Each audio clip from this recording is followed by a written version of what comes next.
Alhamdulillah ala ihsani wa syukru lahu ala taufiqihi wa amtinani wa asyhadu an la ilaha illallah wahdahu la syarika lahu ta'ziman li sya'nih wa asyhadu anna Muhammadan abduhu wa rasuluhu ila ridwanih. Allahumma salli alaihi wa ala alihi wa ashabihi wa ikhwani.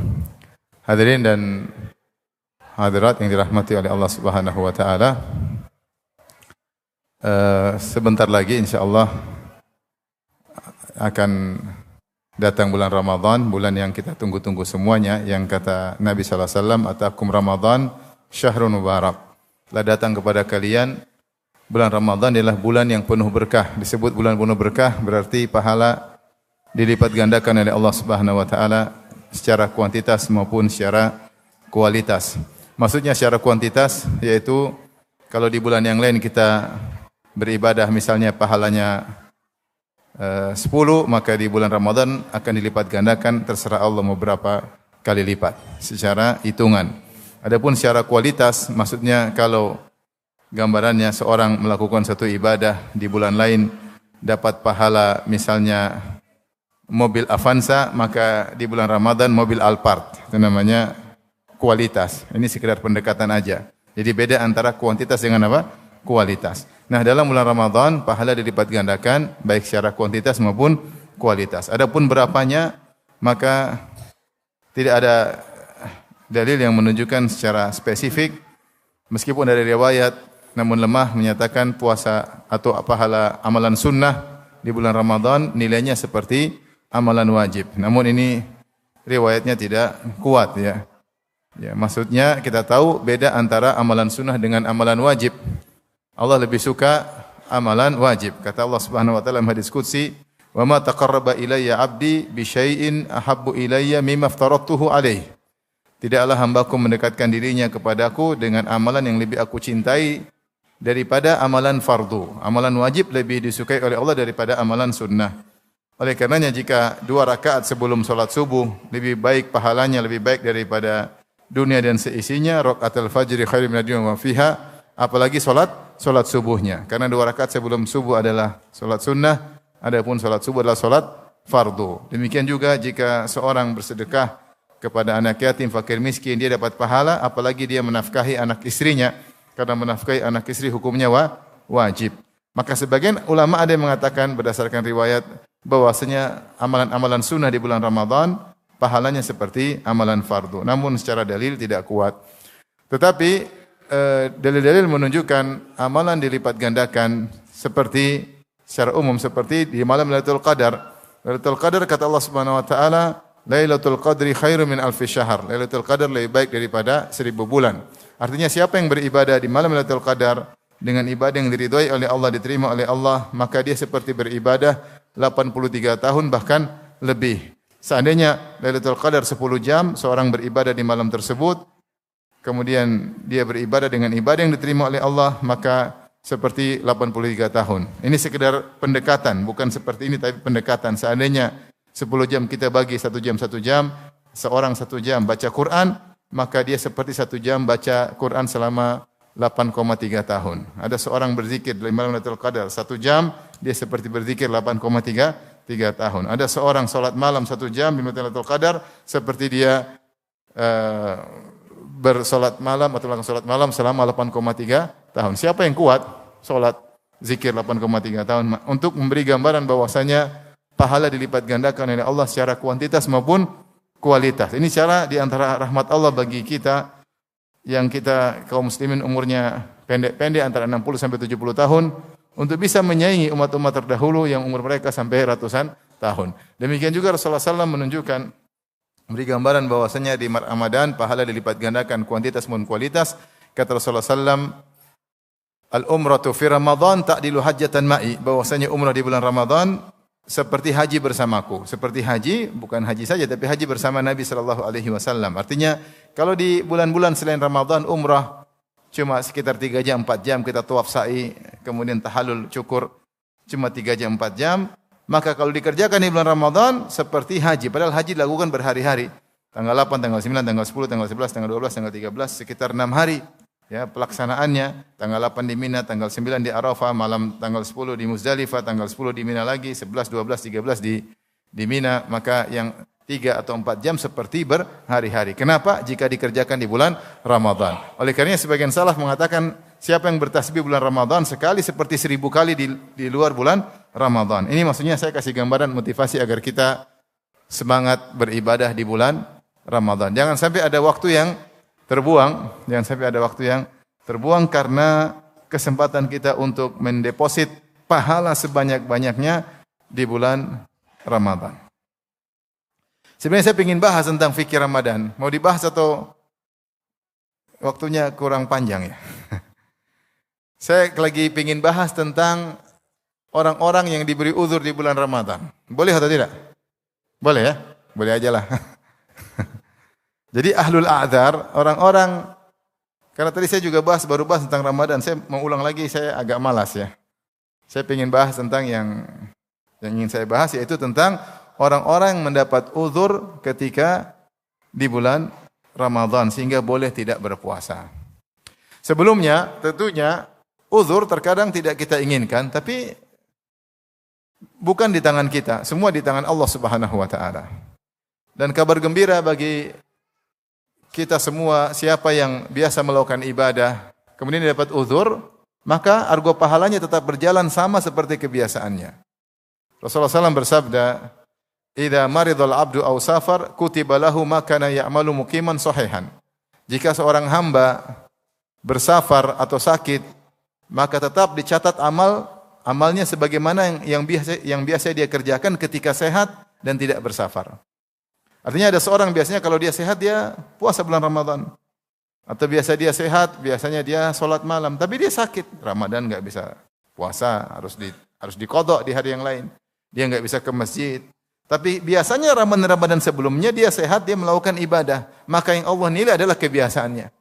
Yang Allah nilai adalah apa? Kebiasaannya. Sama seorang bersafar, kalau dia tidak safar, biasanya dia puasa, biasanya sholat malam, biasanya dia sholat rawatib, qobliyah ba'diyah. Namun ketika dia safar, dia tidak melakukan itu. Tapi apa argo pahalanya jalan? Jalan. Dan itu di antara rahmat Allah Subhanahu wa taala.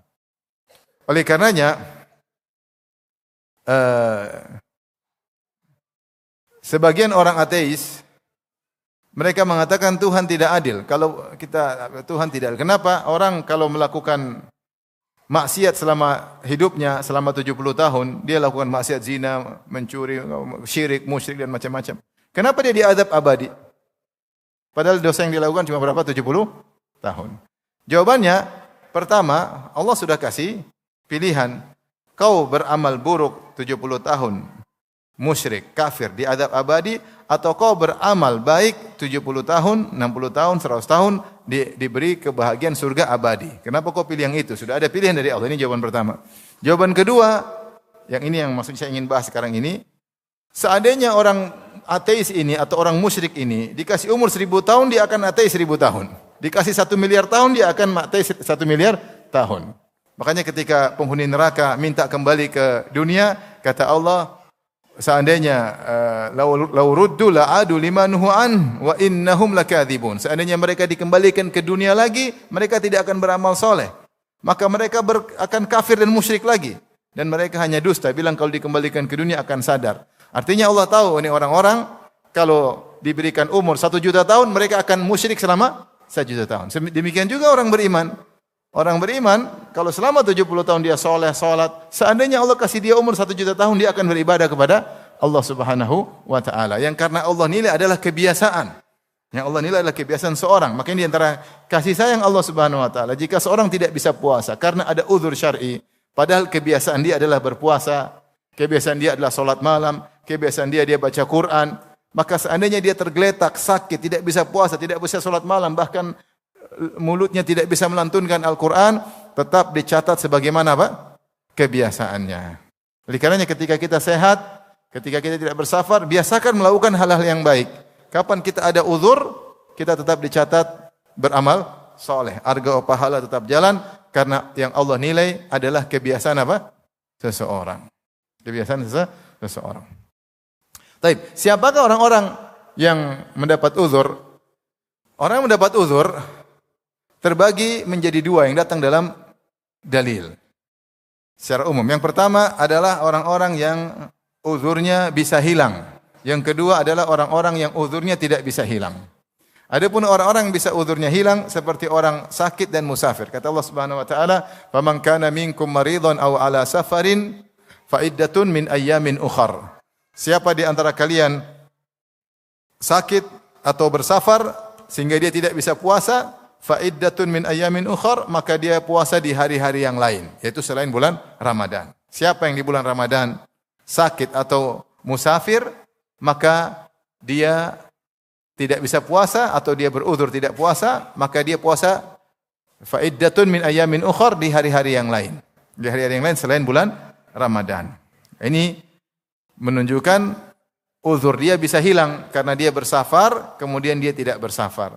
Tadinya sakit, kemudian sembuh. Nah, kapan dia mengqadha puasanya? Fa'iddatun min ayamin ukhar, di hari-hari lain ketika dia tidak bersafar dan di hari-hari lain ketika dia tidak sakit. Ini namanya uzur yang bakalan hilang. Contoh lagi, uzur yang bakalan hilang adalah haid dan nifas. Haid dan nifas. Oleh karenanya, Aisyah radhiyallahu ta'ala anha pernah ditanya oleh seorang wanita, "Limadza nu'maru biqada'i as-siyam wa la nu'maru biqada'i salat?" Atau limadza yu'marul haid biqada'i siyam wa la yu'maru wala biqada'i siyam? Biqada'i salat. Kenapa wanita yang haid disuruh untuk mengqadha puasa namun tidak disuruh mengqadha salat? Orang haid kan tidak salat dan tidak puasa. Tapi yang disuruh qadha salatnya atau puasa juga? Atau puasa saja atau salat juga? Puasa saja. Maka ditanya, maka Aisyah tegur wanita ini, kata Aisyah radhiyallahu anha, "Aharuriyatun anti, apakah engkau ini khawarij? Kunna nu'maru biqada'is siyam wa la nu'maru biqada'is salat." Kami begini karena itu perintah dari Nabi. Nabi suruh orang haid itu kalau tidak bisa puasa maka qadha di hari yang lain. Adapun salat tidak perlu di qadha. Demikianlah perintah Nabi sallallahu alaihi wasallam. Ini namanya uzur-uzur yang datang kemudian bisa hilang, maka jika ada hari yang lain maka diganti. Oleh karenanya para ulama sepakat ya, jika ada orang sakit ya. Kemudian misalnya dia sakit di bulan Ramadan. Kemudian bulan Syawal dia masih sakit. Kemudian Zulqa'dah dia sakit lalu meninggal. Apakah dia bisa mengqadha? Tidak bisa. Karena dia tidak menemukan ayamun ukhar, fa'iddatun min ayamin ukhar. Maka para ulama sepakat orang seperti ini tidak bisa diqadha dan tidak perlu dipuasakan. Karena yang dipuasakan adalah orang yang sakit. Misalnya sakit bulan Ramadan 10 hari, kemudian dia sembuh, dia dapat bulan Syawal 20 hari, kemudian dia tidak puasa padahal liyatamakkan minas siyam. Dia mungkin untuk puasa tapi dia tidak puasa. Artinya dia menemukan ayamun ukhar. Dia menemukan hari-hari lain untuk mengganti tapi tidak dia qadha. Kemudian dia meninggal. Nah, orang inilah yang dipuasakan oleh walinya. Karena dia sempat menemukan hari-hari yang lain. Paham? Tapi kalau dia tidak menemukan hari lain, dia puasa bulan Ramadan, dia sakit bulan Ramadan, lanjut lagi, terus meninggal, tidak perlu dipuasakan atasnya. Adapun hadis Nabi SAW, "Man mata wa alaihi siyam, sama anhu waliyuhu." Siapa yang meninggal dan dia punya kewajiban puasa, maka dipuasakan oleh walinya, kerabatnya, saudaranya, atau temannya, boleh saja. Itu bagi orang yang sempat punya uzur, kemudian uzurnya hilang, dia menemukan hari-hari lain, namun tidak dia qadha. Adapun jika dia tidak menemukan hari lain, tidak perlu. Berdasarkan ayat ini, faham? Taib. Ini adalah orang-orang yang uzurnya bakalan hilang. Jenis kedua adalah orang-orang yang uzurnya tidak bakalan hilang. Orang-orang yang uzurnya tidak bakalan hilang. Siapa orang-orang yang uzurnya tidak bakalan hilang? Seperti orang tua. Orang tua karena enggak mungkin muda lagi. Kalau sudah tua, ya kemudian usia sudah 70, 80, ya. Kemudian dia tidak kuat, maka ini uzurnya secara umum tidak bisa kembali lagi mudah. Allah mengatakan wa 'alal ladzina yutiqunahu fidyatun ta'amu miskin. Dalam qiraah yang lain yutawwaqunahu. Dan orang-orang yang berat, yaitu orang-orang tua yang berat melakukan puasa, mungkin kalau dia puasa dia paksa dengan penuh kesulitan. Orang seperti ini tidak dipaksa untuk puasa. Ya kalau dia puasa mungkin ngos-ngosan antara hidup dan mati, maka jangan puasa. Nah, ini uzur enggak bakalan hilang.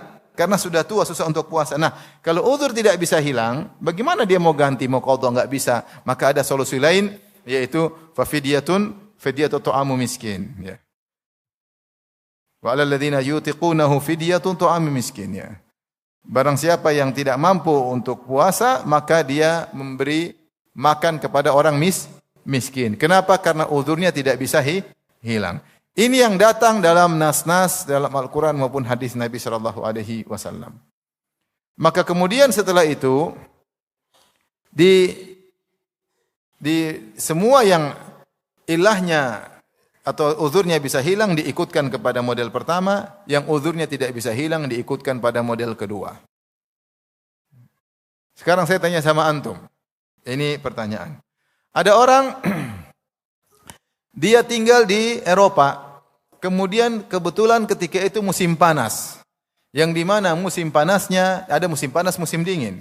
Kalau musim panas maka siangnya panjang, kalau musim dingin siangnya pendek. Nah, kemudian dia lagi puasa dan dia masih muda, tetapi ketika itu di musim panas 23 jam. Sehingga musim malam panasnya 23 jam, siangnya 23 jam, malamnya 1 jam. Dia berusaha puasa, dia enggak kuat.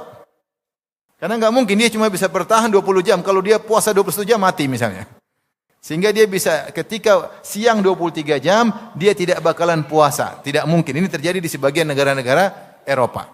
Terkadang panas siangnya panjang. Taib. Berarti dia tidak puasa, beruzur atau tidak? Beruzur atau tidak? Beruzur. Nah, uzurnya bisa hilang atau tidak? Hah? Bisa. Kalau musim dingin siangnya cuma 1 jam, malamnya 23 jam. Ya puasa aja pas musim dingin. Sahur, bentar lagi buka. Maksud saya, kalau dia mampu, dia harus puasa. Dia mampu selama ada matahari, ada fajar, ada maghrib, wajib bagi dia puasa. Tapi kalau ternyata dia coba dia tidak mampu, maka ini uzur, dia tidak boleh bayar fidyah. Kenapa? Karena ini uzur yang bisa hilang. Maka dia menggantinya dengan qadha karena uzurnya bisa hilang. Faham?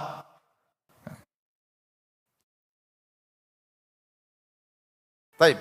Berikutnya ada orang kerja, dia tidak bisa libur, dia minta cuti enggak dikasih cuti. Kerjaan dia di tempat-tempat yang panas, mungkin dia harus bakar ini, bakar sehingga dia cepat kehausan. Sementara dia tidak bisa libur. Kerjaan dia pas jatah bulan Ramadan. Kalau dia libur, anaknya kelaparan, dia enggak punya penghasilan. Dia sudah berusaha puasa tidak mampu karena kerjaannya sangat payah, ya. Sehingga dia harus berbuka. Baik, ini dia berbuka ada uzur atau tidak? Ada. Uzurnya bisa hilang atau tidak? Bisa, tinggal berhenti kerja. Atau pas hari lain ya. Intinya kalau uzur bisa hilang, maka diqadha. Paham? Baik. Berikutnya, ada orang sakit, sakitnya muzmin. Menurut dokter enggak bakalan sembuh. Secara umum mungkin sembuh tapi sulit. Seperti dia kena ginjalnya harus dicuci. Atau dia mah, kalau dia tidak makan berapa jam sakit. Kalau dia paksa-paksa bisa, tapi dia mungkin waktu buka puasa setengah mati, mau mati. Orang mah kalau dipaksa-paksa bisa aja, tapi itu menyiksa dia. Padahal agama tidak sesusah itu ya. Maka dia hanya boleh bertahan makan 6 jam. Sementara puasa butuh 12 jam. Taib. Bagaimana solusinya? Kita suruh dia puasa setengah hari? Fattaqullaha masata'tum? Jawabnya enggak, dia tidak bisa puasa. Taib. Dan uzurnya bisa hilang atau tidak? Ini kita taruh, ternyata dokter bilang ini penyakit mah ini enggak, dia sudah bertahun-tahun enggak sembuh-sembuh. Berarti ini termasuk uzur yang tidak bisa hilang. Karena enggak bilang nanti kalau sembuh, kan enggak bakalan sembuh secara kedokteran. Mungkin sembuh, mungkin. Tetapi secara kedokteran seperti ini tidak bakalan apa? Sembuh. Maka ketika dia tidak bisa puasa, kita suruh qadha atau suruh bayar fidyah? Karena uzurnya tidak bisa hilang. Paham? Paham? Kasus sekarang. Kasus. Ada seorang divonis penyakit ginjal. Atau divonis penyakit kanker yang secara umum susah untuk sembuh. Ginjal. Dia harus, kalau dia enggak makan nanti parah. Atau pokoknya dia harus tidak bisa puasa. Baik. Apa yang kita suruh dia? Qadha atau fidyah? Fidyah. Ternyata dia sudah bayar fidyah. 5 tahun, dia setiap tahun bayar fidyah. Tahun ke-6 dia sembuh. Nah, gimana itu? Qadanya, fidyahnya kemarin batal semua atau tidak? Antum kayak tahu aja. Tidak katanya. Taib, ini kasus kedua. Sekarang dia kena ginjal atau kena emah. 5 tahun dia enggak puasa, tapi dia enggak pernah bayar fidyah. Paham? Terus dia sembuh tahun ke-6. Nah, gimana nih? Bayar fidyah atau qada? Fidyah atau qada? Yang tadi sudah bayar fidyah? Qada lagi enggak? Hah? Yang tadi sudah bayar fidyah, qada lagi enggak? Enggak. Enggak. Yang belum bayar fidyah qada 5 tahun? Hah? Ngerti kan? Orang kena emah 5 tahun. Dokter bilang ini susah sembuh. Kalau gitu apa? Bayar fidyah. Si A sama kasusnya 2, A dan B. Si A setiap tahun dia bayar fidyah. Tahun ke-6 alhamdulillah sembuh. Rupanya makan obat herbal kemudian sembuh. Obat herbal dari Madiun sembuh. Taib. Ketika dia sembuh harus bayar qada lagi enggak? Jangan sok tahu. Qada lagi enggak? Hah? Jawabannya enggak. Kenapa? Ketika dia bayar fidyah memang kondisi dia mengizinkan untuk bayar apa? Fidyah. Ini seperti apa? Seperti seorang misalnya misalnya saya mau safar, saya pergi dari rumah saya Jakarta Timur, saya pergi ke Tangerang di Cengkareng. Dan saya boleh salat 2 rakaat karena saya mau safar ke Makassar. Sampai sana saya sudah boleh untuk mengambil rukhsah karena saya sudah keluar dari kampung saya dan saya sudah masuk ke provinsi lain, Tangerang. Kemudian saya salat jamak qashar 2 rakaat di waktu zuhur. Tahu-tahu pesawat tidak jadi berangkat, saya harus pulang. Apakah saya harus mengulang salat saya? Jawabannya tidak, karena saya sudah mengambil keringanan sesuai dengan aturan syar'i. Oke, oleh karenanya si A ketika dia sembuh pada tahun ke-6, dia tidak perlu qada lagi. Nah, si B dia suruh bayar fidyah, enggak punya uang. Akhirnya dia nanti mungkin dia punya uang tapi tunda-tunda. Ternyata tahun ke-6 dia sembuh. Apakah 5 tahun sebelumnya dia bayar fidyah atau qada? Hah? Qada. Dalilnya? Iya, dia qada karena sekarang dia mampu. Karena dia mampu sekarang dia qada. Dia menyesal kenapa saya tidak bayar fidyah waktu itu ya. Baik, ini gambar. Sekarang, mungkinkah orang tua kuat lagi berpuasa? Mungkin. Sekarang dia umur 70, enggak kuat, tiba-tiba dia stem cell, kemudian dia minum herbal Madiun, kemudian dia kuat. Sekarang dia kuat, seger. Umur 70 tapi seger. Mungkin enggak orang 70 seger? Mungkin. Seger, dia merasa kuat puasa. Maka ketika itu dia harus puasa. Tapi fidyah sebelumnya sudah lewat. Seperti tadi kasus dengan orang yang kena mah. Paham? Baik, inilah 2 kondisi. Sekarang pembahasan berikutnya ada model ketiga yang dipersiapkan oleh para ulama. Tadi kita katakan model yang punya uzur ada 2 model. Model pertama yang uzurnya bakalan hilang, model kedua uzurnya yang tidak bakalan hilang. Coba ulangi lagi. Yang uzurnya bakalan hilang siapa aja? Musafir, terus orang sakit, terus orang haid, terus nifas. Seperti mereka, siapa lagi? Orang yang puasa di Eropa 23 jam, tidak kuat. Sama orang yang kerja keras sehingga tidak bisa puasa. Maka ini semua uzurnya bisa hilang. Kalau sudah hilang maka qada. Uzur yang tidak bisa hilang, orang tua. Kemudian diikutkan kepada orang tua ini siapa dikiaskan adalah orang yang sakitnya menahun. Yang menurut dokter biasanya tidak sembuh. Kalau sembuh nanti urusan lain. Tapi menurut dokter seperti ini biasanya tidak sembuh. Baik. Ada model ketiga yang diperselisihkan, yaitu wanita hamil dan menyusui. Wanita hamil dan menyusui, apakah diikutkan kepada kelompok pertama yang uzurnya bisa hilang atau diikutkan kepada kelompok kedua yang uzurnya sulit untuk hilang atau tidak bakalan hilang? Di sini ada khilaf di antara para ulama.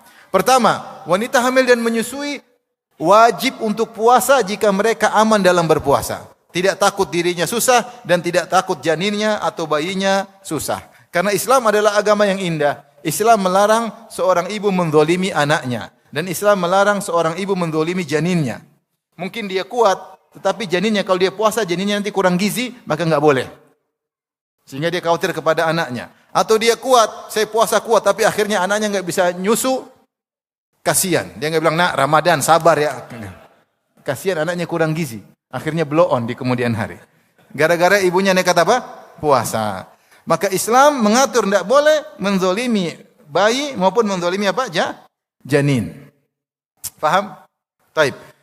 Oleh karenanya jika wanita mampu untuk puasa, hamil maupun menyusui tanpa menzolimi janinnya, buktinya apa? Dia sudah periksa ke dokter, janin oke, vitamin lancar, ibu minum vitamin 2 kali ketika sahur, ketika berbuka. Sehingga janin aman. Minggu depan dia cek aman bu, ya sudah.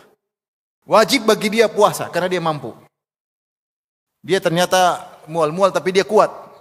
Yang tahu dirinya. Tapi kalau dia mual-mual susah, tidak boleh dia puasa berarti karena dia sakit. Tapi kalau dia ternyata mual dikit dan dia merasa mampu untuk puasa, maka wajib bagi dia puasa. Contoh wanita menyusui.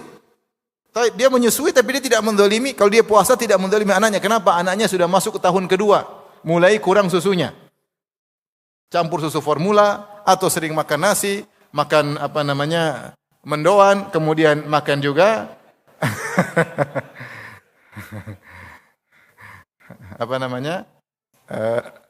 brem. Intinya ini anak tidak bertumbuh pada susu saja. Sehingga dia susu sedikit, enggak ada masalah. Karena ketika seorang ibu berpuasa susunya berkurang. Nah, ketika dia berpuasa tidak menzalimi sang anak dan dia mampu berpuasa, wajib bagi dia berpuasa. Permasalahannya jika ternyata mereka tidak mampu berpuasa, mungkin karena fisik mereka sendiri yang tidak kuat atau karena anaknya. Karena anaknya atau karena janinnya. Maka di sini ada khilaf di kalangan para ulama. Saya bicara tentang mazhab jumhur. Jumhur ulama, mayoritas ulama 4 mazhab. Mereka berpendapat, jika si hamil, wanita yang hamil atau wanita yang menyusui tidak khawatir kepada anaknya atau tidak khawatir kepada anak susuannya, kepada janinnya, tapi khawatir pada diri sendiri, kemudian mereka takut sakit atau mereka sedang sakit sehingga mereka tidak puasa, maka sepakat mereka qadha. Karena itu dimasuk seperti uzur yang hilang. Dan apa bedanya dia dengan orang sakit? Enggak ada bedanya. Dia khawatir pada dirinya sendiri, dia mual-mual enggak kuat dirinya. Atau dia enggak kuat, aduh saya nyusui anak, saya lapar, saya enggak kuat. Berarti dirinya. Sehingga dia akhirnya hukumnya seperti orang sakit. Maka orang seperti ini ketika dia tidak puasa karena dirinya sendiri tidak mampu, maka dia seperti orang yang sakit, uzurnya bisa hilang, maka mengqadha. Ini pendapat jumhur. Adapun jika yang dikhawatirkan adalah janinnya atau anaknya, sebenarnya dia kuat, tapi dia khawatir janin atau anaknya, maka ada 2 pendapat di kalangan para ulama. Sebagian ulama mengatakan hanya qadha saja. Sebagian ulama mengatakan qadha plus fidyah. Qadha plus fidyah karena sebab dia tidak puasa karena anaknya. Ini seperti mazhab Syafi'i. Bahwasanya kalau dia tidak puasa karena anaknya atau karena janinnya, maka qadha dan plus apa? Fidyah. Ini mayoritas fuqaha seperti itu. Namun ada fatwa disebutkan oleh para ulama sebagaimana dinukil oleh Ibnu Qudamah dalam Al-Mughni, fatwa dari Ibnu Abbas dan Ibnu Umar radhiyallahu anhuma. Mereka berfatwa orang hamil dan menyusui ya hanya cukup bayar fidyah. Atau amata hanya memberi makan, bayar fidyah, wala taqdiyani. Walam taqdiyah, tidak perlu qadha. Hanya bayar fidyah, tidak perlu qadha. Maka ditinjau dari kias dari analogi, seharusnya uzur yang dialami oleh wanita hamil dan menyusui adalah uzur yang bisa apa? Hilang. Harusnya diikutkan pada golongan pertama, yaitu qadha. Tetapi Ibnu Abbas dan Anas dan Ibnu Umar punya pendapat lain. Orang-orang ini diikutkan seperti orang tua yang susah, seperti orang yang sakit yang bertahun-tahun. Karena orang hamil terkadang bertahun-tahun. Biar bisa atau tidak? Sekarang saya enggak usah bicara jauh, istri saya aja. Nikah, kemudian enggak lama kemudian hamil. Hamil enggak bisa lagi puasa. Kemudian keluar anak, nyusui. Nyusui kalau sempurna berapa tahun? 2 tahun. Enggak bisa lagi puasa. 3 tahun. Tahun keempat hamil lagi. Misalnya ini. Ini bukan istri saya cerita. Tahun keempat hamil lagi, berarti sudah tahun keempat tidak bisa puasa lagi. Anak kedua lahir, susun lengkap 2 tahun, berarti tahun kelima, tahun ke-6 tidak bisa puasa.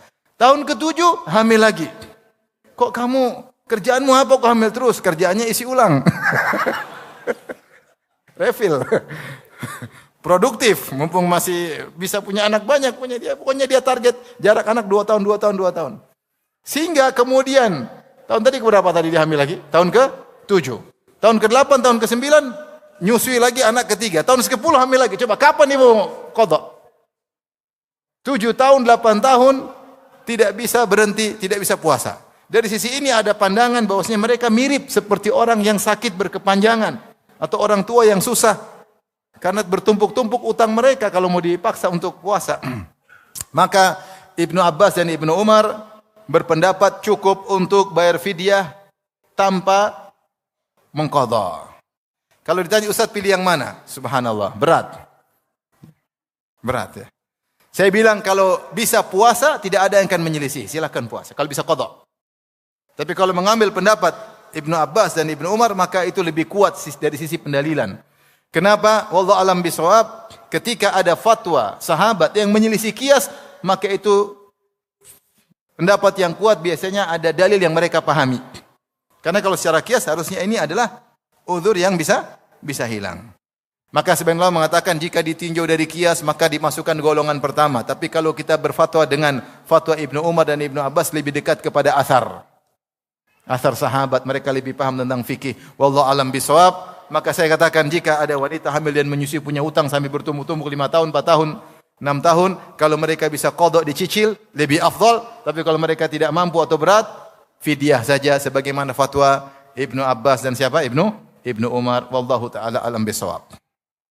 Paham Bapak-bapak? Karena Bapak yang tukang kasih makan, bukan ibu-ibu. Baik. Sekarang kita bahas satu persatu. Golongan pertama tadi kita apa? Sakit dan musafir. Sakit bagaimanakah yang boleh seorang tidak puasa?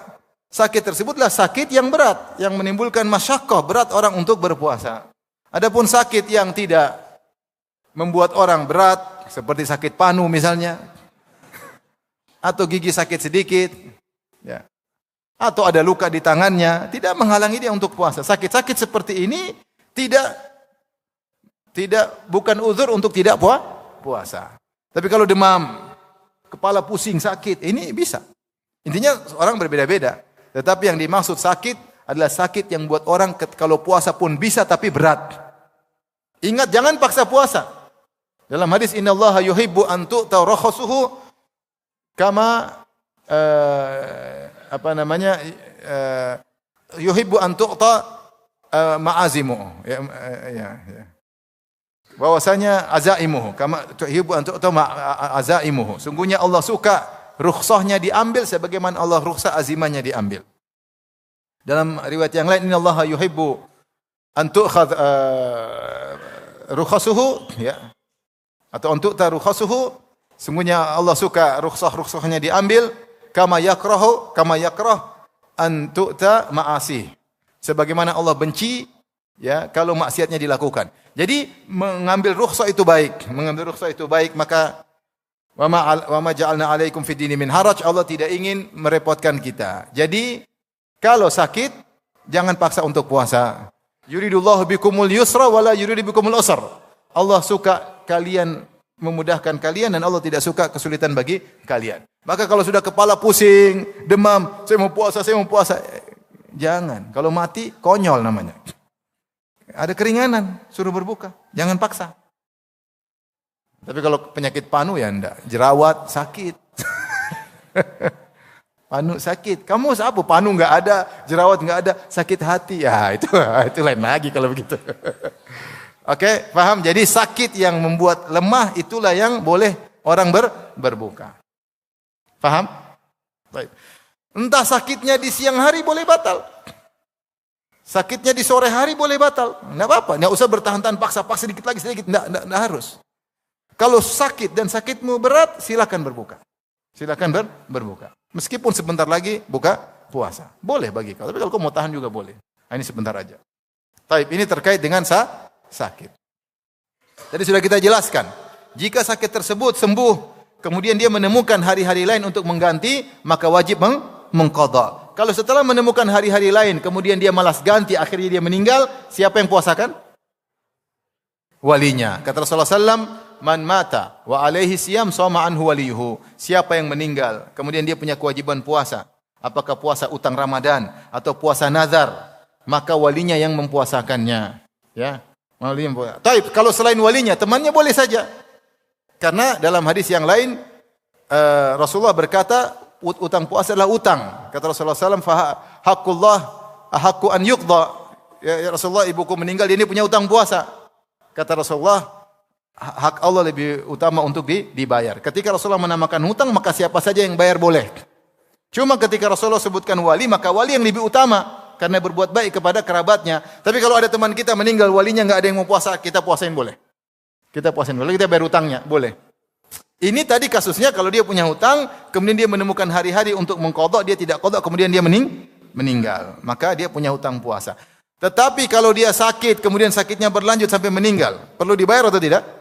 Tidak, karena dia tidak menemukan faiddatun min ayyamin ukhar. Dia tidak menemukan hari-hari untuk bisa qadha, maka ketika itu gugur, tidak ada jadwal qadhanya, sehingga dia tidak perlu mengqadha. Karena dia hanya wajib mengqadha kalau menemukan hari-hari lain. Paham? Sekarang kita bahas tadi sudah tentang orang sakit. Yang berikutnya yang kita bahas adalah tentang musafir.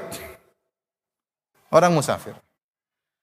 Musafir ya, diberi keringanan, di antaranya dia boleh tidak berpuasa. Dan orang musafir, orang yang susah. Makanya Rasulullah mengatakan, as-safaru qit'atun minal adab. Sungguhnya safar adalah potongan dari kesulitan. Adab maksudnya kesulitan. Kenapa dia bersafar, dia meninggalkan negerinya, dia makan yang biasa bukan makanannya, dia minum biasa yang biasa bukan minumannya.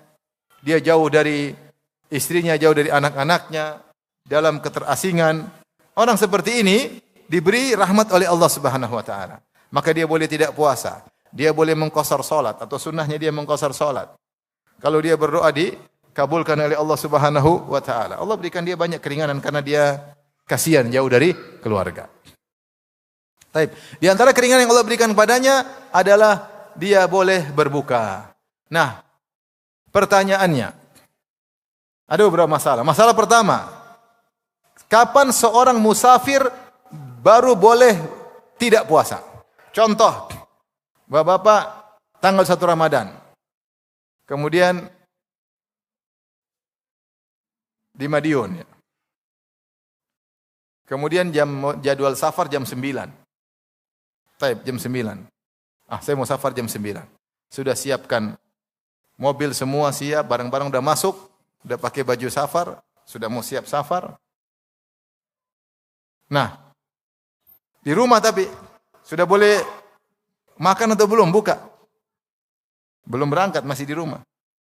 Boleh enggak? Ini khilaf. Yang disepakati oleh ulama bagaimana? Disepakati oleh para ulama adalah jika seorang sudah bersiap safar dan dia sudah pergi meninggalkan kampung halamannya dan dia keluar dari bangunan-bangunan kotanya, maka saat itu dia boleh mulai untuk mengambil keringanan-keringanan safar, di antaranya dia boleh berbuka. Dahulu kota-kota di zaman dahulu kecil. Seperti kota Madinah, disebutkan kota Madinah itu dulu di zaman Nabi seperti Masjid Nabawi luasnya sekarang itu. Masjid Nabawi semua itu kota Madinah. Artinya kalau orang keluar areal Masjid Nabawi, dia sudah meninggalkan bangunan terakhir kota Madinah. Sehingga dia sudah boleh mulai melakukan keringanan. Paham? Tetapi sekarang enggak. Sekarang bangunan bersambung-sambung. Makanya Nabi SAW ketika berhaji, Rasulullah SAW sampai di Dzulhulaifah, yaitu Bir Ali, mungkin belasan kilo. Rasulullah sudah sholat qasar di situ seharian penuh. Baru kemudian besoknya Rasulullah berangkat SAW menuju ke Mekah. Ya, karena sudah meninggalkan bangunan kota tersebut. Jadi semua ulama 4 mazhab sepakat. Kalau seorang sudah keluar dari rumahnya dengan niat safar, sampai dia meninggalkan bangunan kotanya, yaitu areal kotanya, dia sudah boleh mulai berbuka. Misalnya antum dari kota Madiun naik mobil, jalan, sudah mulai tinggalkan kota Madiun, sudah masuk di kota yang lain, maka antum sudah boleh buka puasa. Jadi sambil nyetir, sambil pegang es krim. Selamat jalan Madiun, Ob. Udah selesai. Paham? Tapi kalau masih di Madiun nggak boleh. Maksud saya ini sepakat ulama 4 mazhab seperti itu. Nah ada pendapat Ishaq bin Rahuya atau bin Rahawai Al-Hanzali. Ishaq disebutkan oleh saya bacakan perkataan dari At-Tirmidzi rahimahullahu taala, ya. Saya bacakan hadisnya. Imam Tirmidzi menyebutkan sanadnya rahimahullah, kemudian beliau berkata dari Muhammad bin Ka'ab annahu qala ataitu Anas bin Malik fi Ramadan wa huwa yuridu safaran wa qad ruhilat lahu rahilatuhu wa labisa thiyaba safar. Kata Muhammad bin Ka'ab, saya datang menemui Anas bin Malik radhiyallahu anhu di bulan Ramadan dan dia ingin safar dan sudah disiapkan pelana ontanya, tinggal naik, tapi dia belum naik. Wala bisa thiyaba safar, dan dia sudah pakai baju safar. Orang safar dulu bajunya khusus, akan melewati padang pasir di bawah itu pakaian safar, dia sudah siap pakai safar. Fada abi ta'amin, kata dia mana makanan? Fa akala, kemudian dia makan padahal bulan Ramadan, siang hari. Fakultu, heran ini gimana ini? Belum berangkat, masih di rumah. Masih di rumah. Anas bin Malik, siapa yang bikin? Anas bin Malik, sahabat Nabi, pembantu Nabi sallallahu alaihi wasallam, khadimur Rasulillah sallallahu alaihi wasallam, yang menemani Nabi hampir 10 tahun.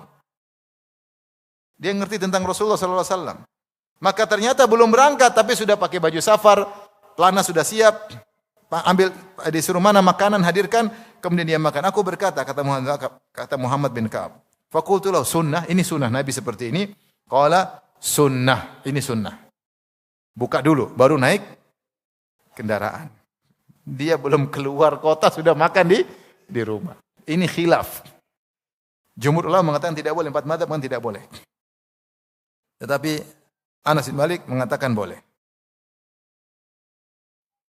Demikian juga datang dalam riwayat Abu Basra Al-Ghifari. Ada riwayat disebutkan seorang bersama Abu Basra Al-Ghifari, kemudian mereka berangkat dari Fustat ke Iskandaria naik perahu atau naik kapal.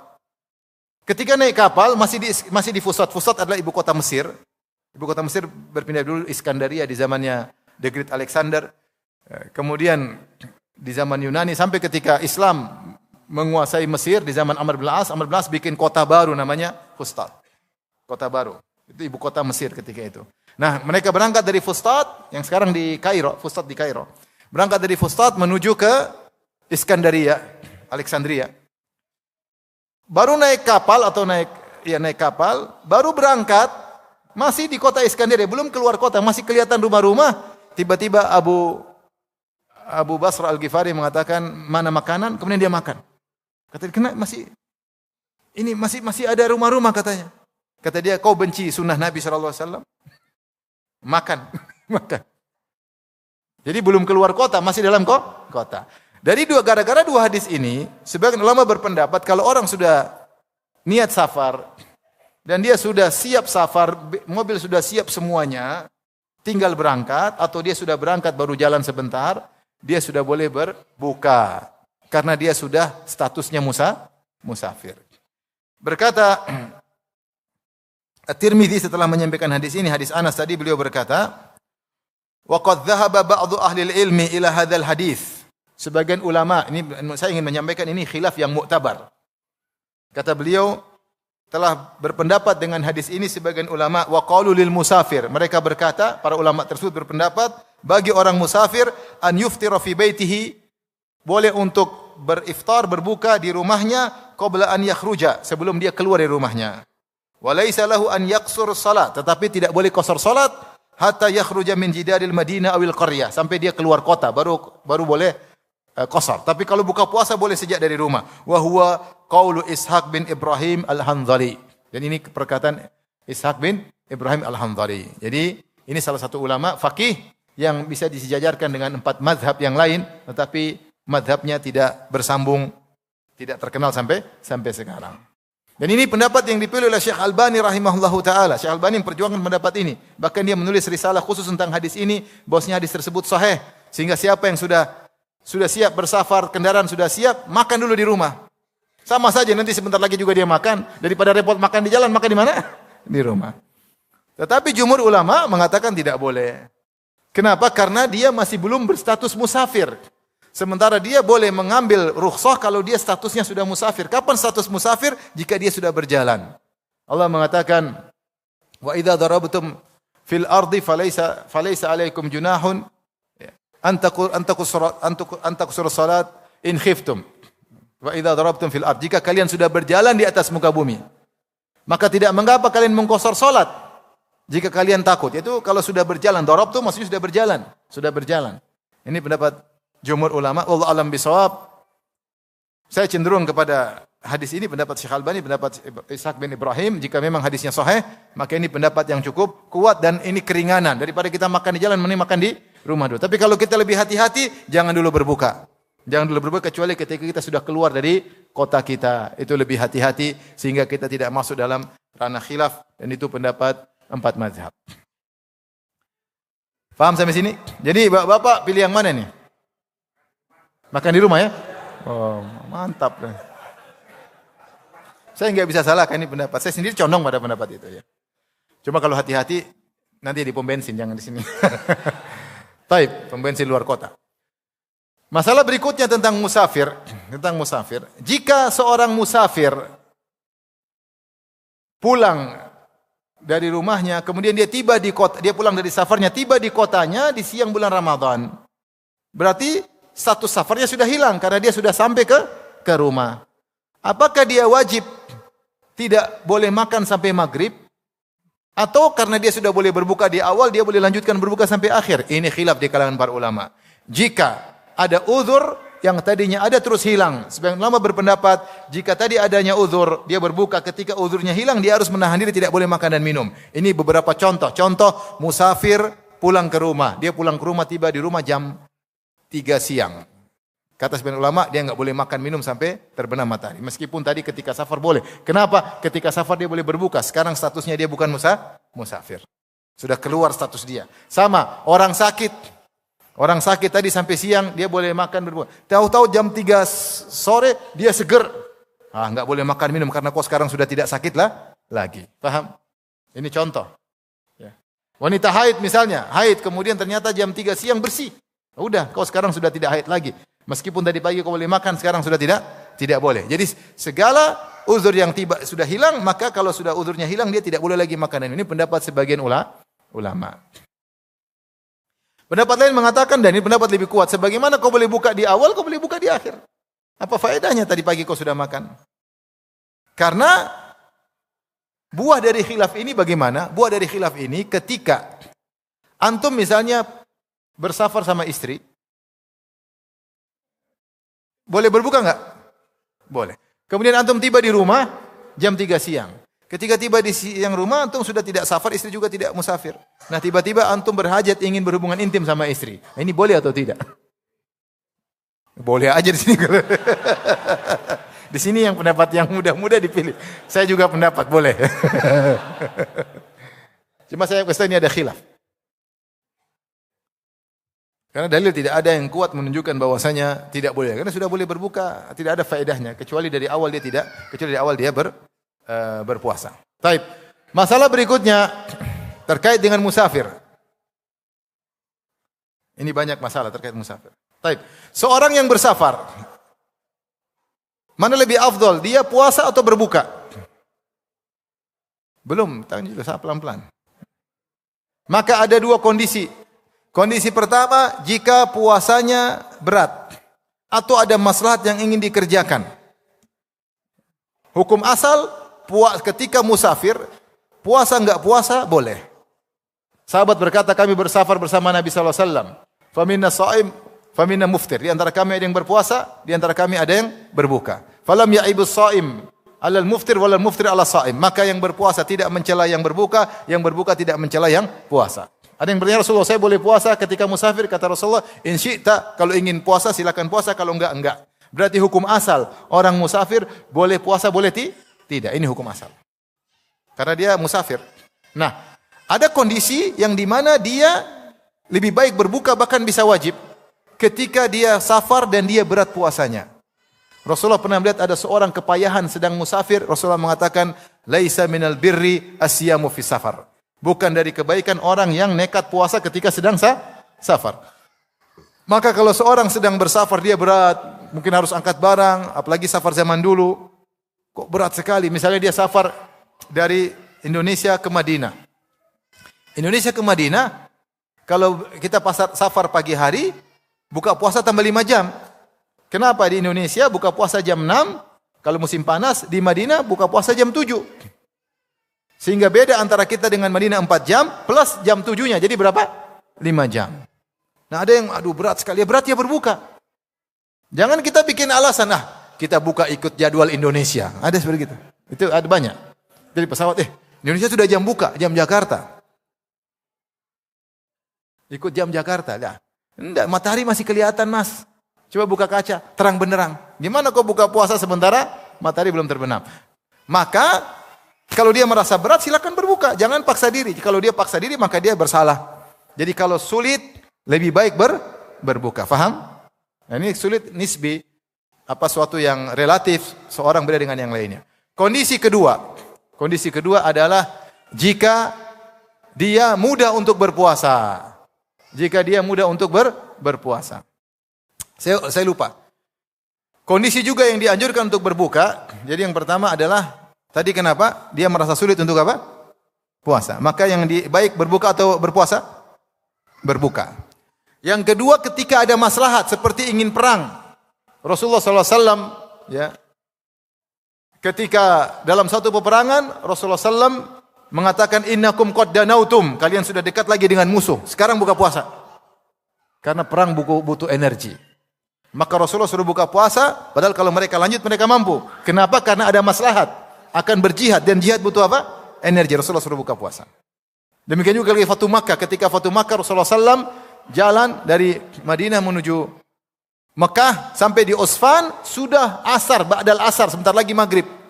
Maka Rasulullah menyuruh berbuka. Maka Rasulullah SAW ambil secangkir minuman, Rasulullah minum di atas onta dilihat oleh semua orang agar semua orang berbuka. Rasulullah minum di depan orang-orang. Bulan Ramadan ketika Fatu Makkah.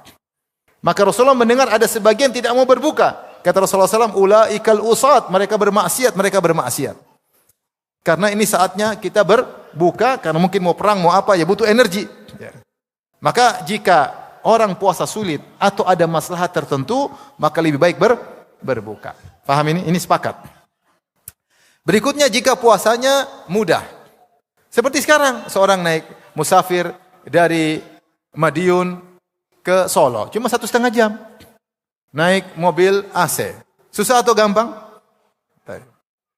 Boleh nggak dia buka puasa? Boleh, karena dia musafir. Cuma kita pembahasan sekarang afdol yang mana?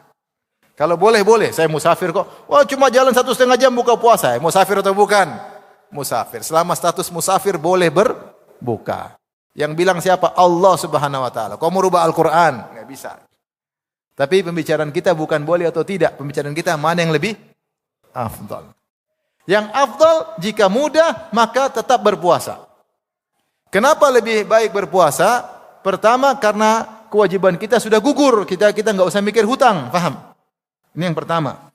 Karena kita mudah. Yang kedua, meskipun boleh berbuka, saya bicara yang afdal. Yang afdal tetap berpuasa karena tugas kita, kewajiban kita sudah selesai. Yang kedua, kita puasa di bulan Ramadan. Kita puasa di bulan yang istimewa daripada kalau kita ganti di hari yang lain. Yang ketiga, kita berpuasa dengan kaum muslimin maka lebih mudah karena sama-sama berpuasa ketika orang lain juga berpuasa mudah. Beda kalau kita berpuasa yang lain tidak puasa, agak berat. Maka dengan 3 dalil ini Syekh Utsaimin rahimahullah ini mengatakan bahwasanya yang lebih afdal adalah puasa.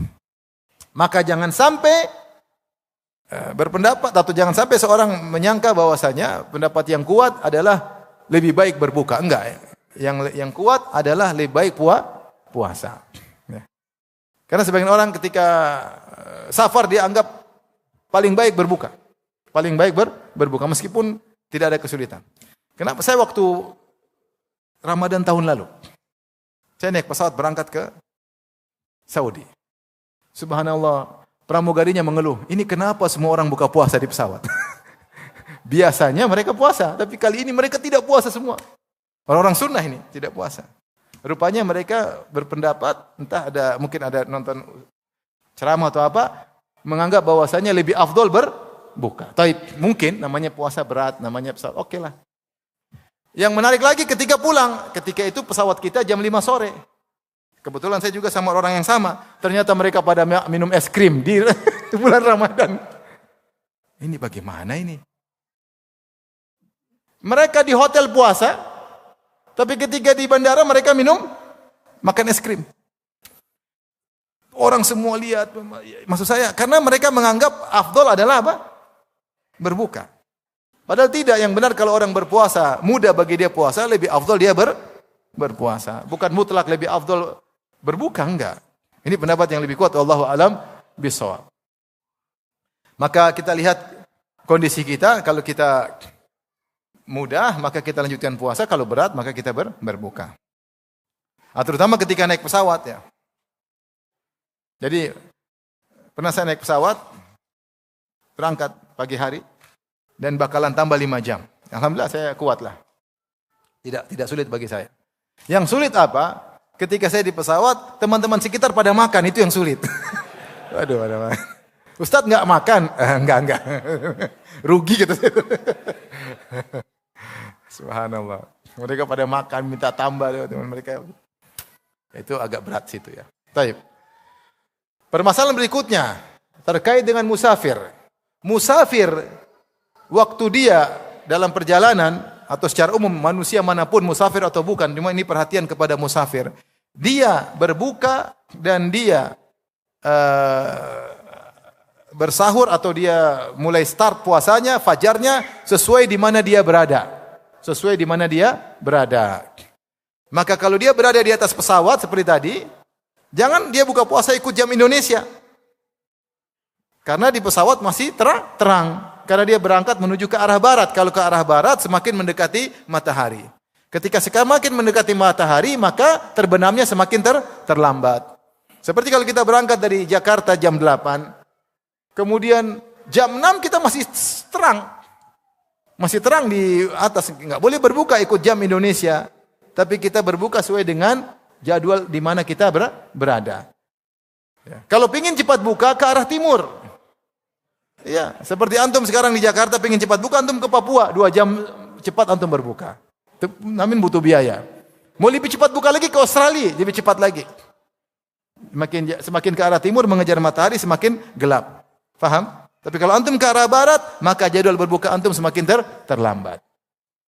Maka tidak boleh ikut jadwal kita startnya, tetapi jadwal di mana kita berada. Kalau tidak mampu berbuka, kamu musafir boleh berbuka, tapi harus diqadha. Faham? Baik, ini masalah. Masalah berikutnya, jika seorang berada di atas pesawat, maka yang menjadi patokannya adalah matahari yang dia lihat ketika dia di pesawat. Karena saya pernah naik pesawat, pas mau mendarat Jakarta, ada pengumuman dari kapten atau dari pramugari, para penumpang sekalian, sekarang sudah waktunya berbuka di daerah Jakarta dan sekitarnya. Orang-orang buka puasa. Saya lihat matahari masih kelihatan. Rupanya itu waktu berbuka di darat. Waktu berbuka di darat, kita sedang masih di mana? Di atas. Maka tidak boleh. Makanya, kalau antum pernah ke Burjul Khalifah, pernah belum? Bangunan tertinggi di dunia namanya apa? Burjul Khalifah. Antum belum pernah? Belum pernah. Intinya, kalau antum pingin cepat buka, jangan di atas. Antum turun ke basement, biar gelap, cepat buka. Tapi kalau antum di atas, bukanya agak terlambat, karena matahari masih kelihatan. Tapi jadi maksudnya, harus hati-hati juga ketika di pesawat, belum gelap, masih terang, jangan dulu berbuka. Karena butuh waktu, mungkin ada beberapa beda 10 menit, atau beberapa menit, baru matahari tenggelam kita di atas pesawat. Maka jangan buru-buru. Paham? Sekarang kasus berikutnya, terakhir, tentang orang musafir. Ini nyata. Sebagian kawan-kawan, ada kawan-kawan masalah, dia pernah telepon saya. Jadi mereka berpuasa 10 hari terakhir di Saudi. Qadarullah di Saudi 29 hari waktu itu. Indonesia 30 hari. Baik. Akhirnya mereka takbiran. Takbiran berarti besok Idul Fitri. Paham? Baik. Kemudian setelah itu mereka malam itu jadwal pesawat pulang ke tanah air. Dia telepon saya lagi, Ustaz, penting Ustaz, kenapa ini? Ini kita ini besok puasa atau tidak? Kan sudah lebaran, masa puasa lagi sudah lebaran? Sudah lebaran, sudah masuk, kita sekarang di Saudi sudah masuk bulan Syawal karena bulan Islam dimulai dari malam. Benar enggak? Benar, di bulan Syawal. Besok kita lebaran atau tidak? Atau puasa? Menurut antum bagaimana? Karena kalau antum pulang, antum tiba, tanggal 30 masih puasa di Jakarta. Ngerti kasusnya? Di Saudi sudah puasa, sudah lebaran, kalau antum naik pesawat, sampai ke Jakarta, antum mendarat jam 9, orang masih puasa. Antum ikut mana? Saudi apa Indonesia? Indonesia? Wah, NKRI harga mati. Masya Allah. Yang benar, wallahu alam bisawab, karena engkau musafir, maka hukum berlaku di mana kau berada. Maka lihatlah, ketika kau sedang fajar, di mana posisimu? Ketika di pesawat. Kalau posisimu ketika fajar di daerah yang mereka masih puasa, maka wajib puasa. Tapi ketika kau fajar di daerah yang tidak puasa Syawal, maka kau masuk Syawal. Yang jadi patokannya ketika terbit fajar. Maka saya bilang, kau nanti pas fajar di mana? Oh, masih di Qatar, Ustaz. Oh, berarti aman, tidak usah puasa. Karena Qatar juga lebaran. Tapi kalau ternyata ketika fajar terbit kau sedang berada di Malaysia atau di Thailand, berarti kau ikut Indonesia. Karena seorang berdasarkan hukum di mana dia berada. Paham? Paham? Ini terkait dengan musafir. Sudah. Demikian saja, nanti kita lanjutkan pada maghrib insyaallah taala. Assalamualaikum warahmatullahi wabarakatuh.